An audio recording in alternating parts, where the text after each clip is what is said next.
Madame, Monsieur, bonjour et bienvenue sur Vox Africa. Je suis Fanny Wegscheider. Votre point quotidien sur l'actualité africaine et internationale, c'est tout de suite dans Vox Flash.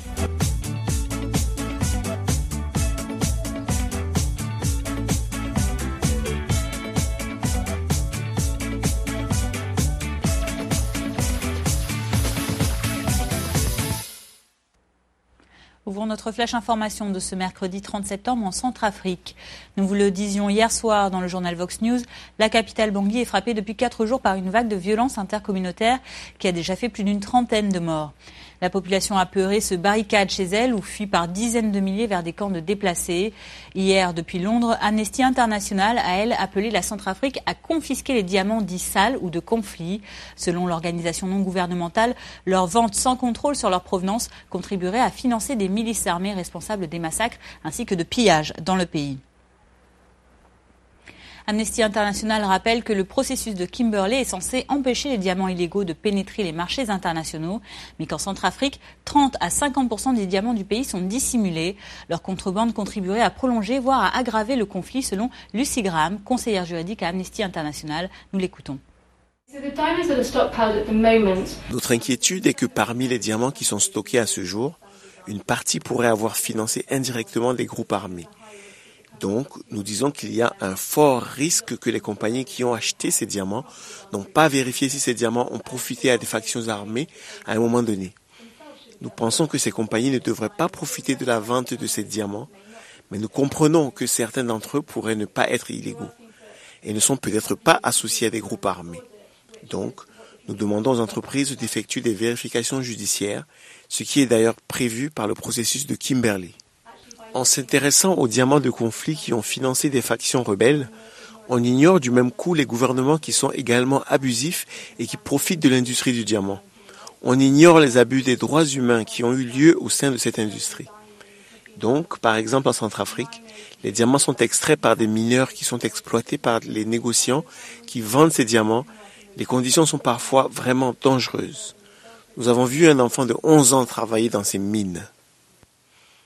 De notre point de vue, il est important que le peuple de Centrafrique commence à tirer les bénéfices de ces diamants. Et je ne parle pas des élites ou compagnies corrompues de Bangui qui ont profité jusqu'à aujourd'hui du commerce de diamants. Mais il faut s'assurer que les ressources reviennent bien à ces mineurs qui récupèrent ces diamants en Centrafrique et qui pour l'instant n'en profitent pas du tout. Les ressources minières également mises en cause au Congo voisin. Hier, la justice française a saisi plusieurs propriétés de la famille Sassou près de Paris.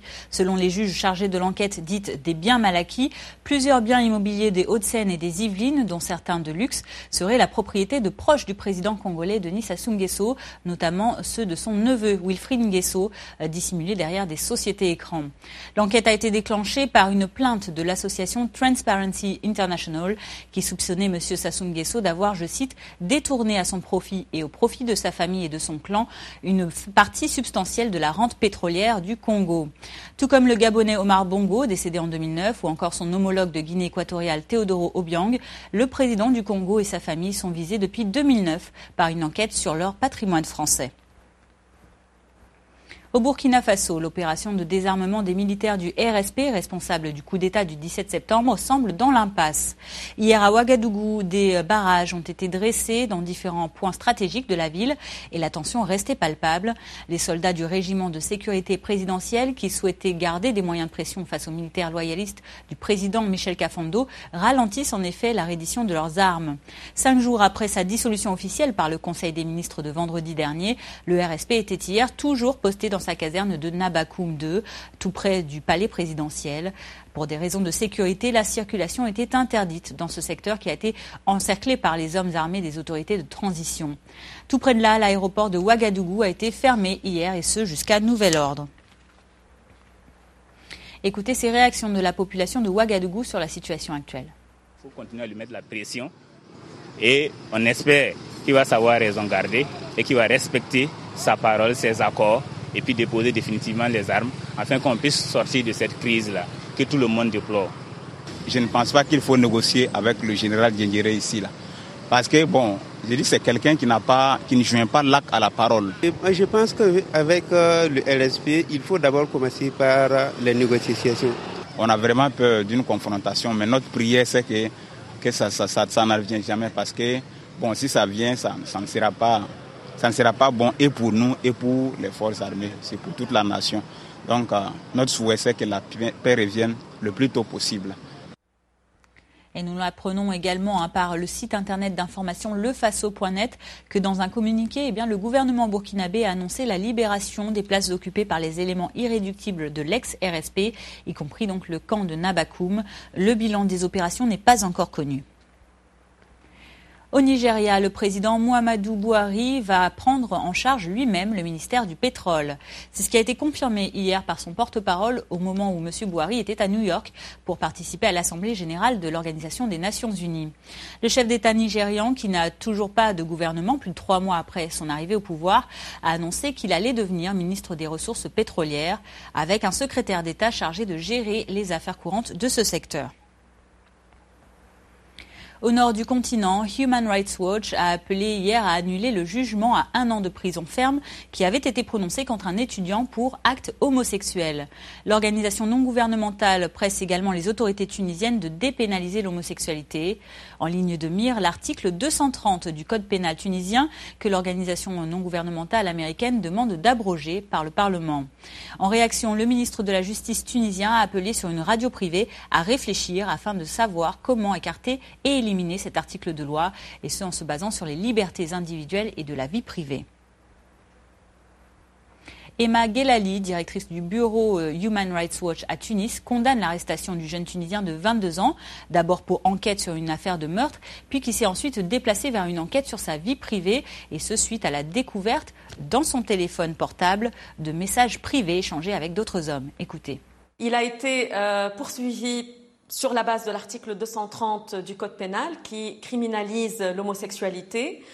Ils l'ont fait passer par un médecin légiste qui lui a fait subir un test anal.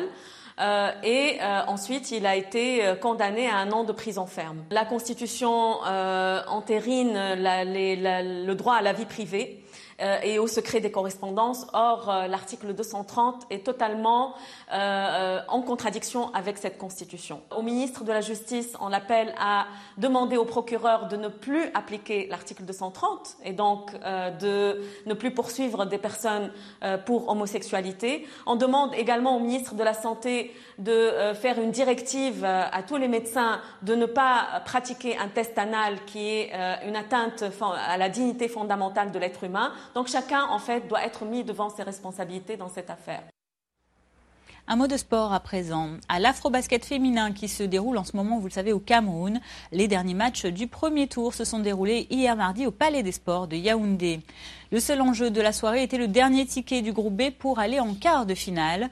En surclassant l'Égypte 84 points à 72, le Sénégal passe. Et la Guinée reste battue, elle, par le Nigeria. Les Lionnes de la Teranga retrouvent l'Égypte, l'Angola et le Nigeria, déjà qualifiés dans le groupe B. Le groupe A, quant à lui, a vu se qualifier le Mali, le Gabon, le Mozambique et le pays hôte, le Cameroun. Seule sélection à avoir jusque-là remporté ces 5 rencontres. Dans cette poule, l'Afrique du Sud et l'Ouganda quittent malheureusement le tournoi au premier tour. Prenez donc rendez-vous jeudi 1er octobre avec les matchs dans les quarts de finale qui seront couverts par notre équipe sur place. Le programme de ces quarts de finale de jeudi, Mozambique contre Nigeria, Sénégal contre Mali, Égypte contre Cameroun et Gabon contre Angola. À l'international, les parents des 43 étudiants disparus l'an dernier au Mexique continuent leur combat. L'enquête sur cette mystérieuse disparition dans le sud du pays en septembre 2014 est toujours en cours.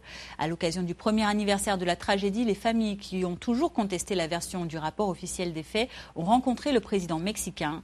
Peña Nieto a ordonné la création d'un bureau spécial chargé de la recherche des disparus dans ce pays. Reportage. Des portraits et des pupitres vides, vestiges d'une classe disparue. Selon les autorités, 43 étudiants ont été attaqués par la police d'Iguala avant d'être livrés à un cartel de drogue qui les aurait tués. C'était il y a 1 an, leurs corps n'ont jamais été retrouvés. Depuis, c'est une école sans cours et sans enseignants qui s'est transformée en foyer militant constitué des proches des disparus. Nous avons décidé de rester là parce qu'il faut qu'on soit là pour attendre les garçons, pour les chercher. Il faut qu'on les trouve, c'est pour ça qu'on est là. Ils attendent aussi la vérité, organisant régulièrement des manifestations, dont certaines ont été violentes dans la capitale. Les autorités mexicaines ont affirmé que les étudiants avaient été incinérés dans une décharge après avoir été assassinés, ce que contestent inlassablement les parents des disparus. Ces éléments, ainsi que beaucoup d'autres apparus lors de l'enquête, permettent une analyse logique et mènent sans l'ombre d'un doute à la conclusion que les étudiants ont été privés de liberté, de vie, incinérés et jetés dans la rivière San Juan. Ceci est la vérité historique des faits. Un an plus tard, le déroulé des faits reste obscur. Le maire d'Iguala avait fui avec sa femme au moment du drame. Le couple a été arrêté à Mexico et accusé d'avoir ordonné à la police l'attaque contre les étudiants. Des groupes de défense des droits de l'homme dénoncent la précipitation du gouvernement à déclarer les étudiants morts. Quant aux experts indépendants, ils remettent en cause le rapport officiel. Il aurait fallu plus de 60 heures, 30 tonnes de bois ou 13 tonnes de pneus pour incinérer autant de corps. Pour toutes ces raisons, le groupe d'experts indépendants a conclu que les jeunes hommes n'avaient pas été incinérés dans la décharge de Cocula. Des fragments d'os qui pourraient être ceux des disparus sont actuellement analysés. Récemment, les familles des étudiants ont rencontré le président mexicain pour la seconde fois en 1 an. Peña Nieto a alors promis la création d'une unité spéciale chargée d'enquêter sur les nombreuses disparitions dans le pays, plus de 20 000 selon les chiffres officiels. Mais les proches restent point levés avec un credo, retrouver leurs enfants vivants. On a trouvé de l'eau sur Mars. Cette découverte scientifique, nous la devons à la NASA qui a indiqué lundi avoir des preuves qui paraissent confirmer la présence d'eau sous forme liquide sur la planète rouge. Une hypothèse formulée grâce aux observations d'un orbiteur de la NASA disposant d'un spectromètre. Les données collectées ont ainsi déterminé que le sol martien est beaucoup plus humide qu'anticipé et qu'il y a aussi beaucoup d'humidité dans l'atmosphère. Alors que la présence de traces de saumure, une solution aqueuse saturée en sel, formée notamment avec de l'eau, a longtemps été soupçonnée, eh bien cette dernière avancée révolutionne donc la compréhension que l'on peut avoir sur cette planète Mars. Plus d'explications avec 2 employés de la NASA. Mars n'est pas la planète sèche et aride que nous pensions qu'elle était. Aujourd'hui, nous allons annoncer que, dans certaines circonstances, de l'eau sous forme liquide a été détectée sur Mars. Plus nous observons Mars, plus nous collectons d'informations qui nous démontrent que cette planète est vraiment fascinante. Grâce au rover Curiosity, nous savons désormais que Mars était autrefois une planète très similaire à la Terre, avec des mers chaudes et salées, avec des lacs d'eau fraîche, des montagnes aux pics enneigés, des nuages et un cycle de l'eau comme celui que nous étudions ici sur Terre, avec nos satellites, le cycle de l'eau de la Terre. Terminons ce flash information avec un chiffre, 700. C'est le nombre de victoires atteint hier par la championne de tennis Venus Williams. L'Américaine de 35 ans a enregistré ce score hier face à l'Allemande Julia Görges. C'était à Wuhan, en Chine, sur un score de 6-4, 6-3. Ce cap des 700 victoires n'a pour l'instant été franchi que par 9 joueuses, dont la sœur de Venus Williams, Serena, qui en compte désormais, elle, 737. Et l'ancienne numéro 1 mondiale réagit sur ce cap des 700 victoires atteintes sans l'avoir su et sur la suite de ses projets sportifs. Je ne savais pas. Je suis contente que personne ne m'en ait parlé avant. J'aurais été un peu nerveuse. Cela a été un très bon match contre une joueuse de qualité. Je n'avais jamais joué contre elle, donc ce match était déjà une expérience en soi. Wuhan, en Chine, s'est désormais placé sur la carte. Ils ont maintenant un gros tournoi avec des champions dans le tableau. Je n'avais jamais pensé venir ici, mais finalement, je suis très heureuse d'être ici. Les Jeux Olympiques. Cela va être génial de pouvoir y jouer, de représenter encore une fois les États-Unis. Ce sera un honneur. C'est la fin de ce Vox Flash du mercredi 30 septembre. Merci à vous de l'avoir suivi. Rendez-vous demain jeudi pour votre point quotidien sur l'actualité. D'ici là, passez une très bonne journée. À demain.